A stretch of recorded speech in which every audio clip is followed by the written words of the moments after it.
আসসালামু আলাইকুম ফ্রেন্ডস, আমি এখন বানাবো রসুনের ভর্তা।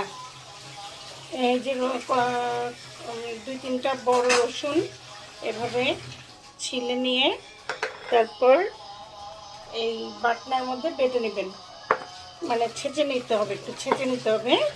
তারপর এগুলো দেখেন কি করতে থাকি। এই যে তো রসুনগুলো এখন ছেঁচে নেব। দেখেন নিচে একটা কিছু দিব, দেখতে থাকেন। এই যে এরকম আদা বাটা করে ওই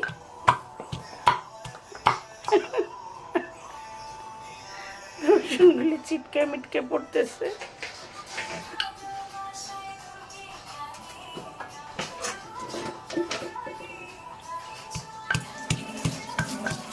তারপর বাকিটা দেখাচ্ছি। এভাবে আদা বাটা করে নেবেন, মানে ছেঁচা আদা ছেঁচা করে নেবেন। কড়াইটা একটু সর্ষের তেল দিবেন। তারপর তেলটা হালকা গরম হয়ে আসলে একটা শুকনো মরিচ ভেঙে দিয়ে দিবেন। রসুনগুলি তেলে দিয়ে দিব।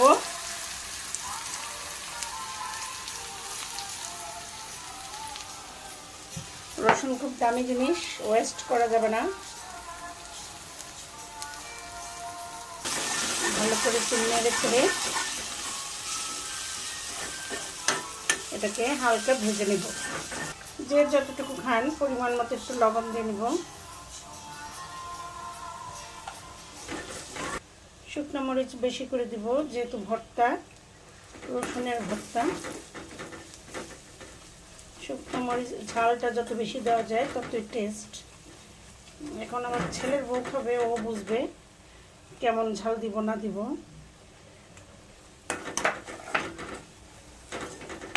আমি 3 চামচ শুকনো মরিচের গুঁড়ো দিলাম, আর একটুখানি জাস্ট এই তো দেখেন একটু হলুদ দিলাম। এবার এটাকে নেড়ে চেড়ে একটু পানি দিব। এটা হালকা একটু পানি দিয়ে দিলাম। এখন এটার মধ্যে এটা সুন্দর করে ভুনা হবে।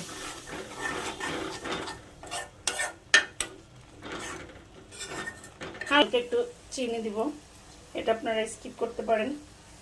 আমি আসলে ঝালের সাথে একটু চিনি টিনি হলে ভালোই লাগে, টেস্টটা অন্যরকম আসে। দিতাম তার বদলে একটু ভিনেগার দিয়ে দিলাম, একটু টক, একটু মিষ্টি, একটু ঝাল ভর্তাটা। একটা আচারের এই তো দেখেন কি সুন্দর করে বানিয়ে ফেললাম আমি রসুনের ভর্তা। চট করে বানিয়ে ফেললাম, চট করে আমিও চট করে ভর্তাটা তৈরি করে ফেললাম। চট করে প্রধানমন্ত্রী এসে পড়বে। এই তো দেখেন বানিয়ে ফেললাম রসুন আর মরিচের গুঁড়োর ভর্তা। আপনারাও এভাবে বানিয়ে খাবেন, ওকে? আর জানাবেন কেমন হলো।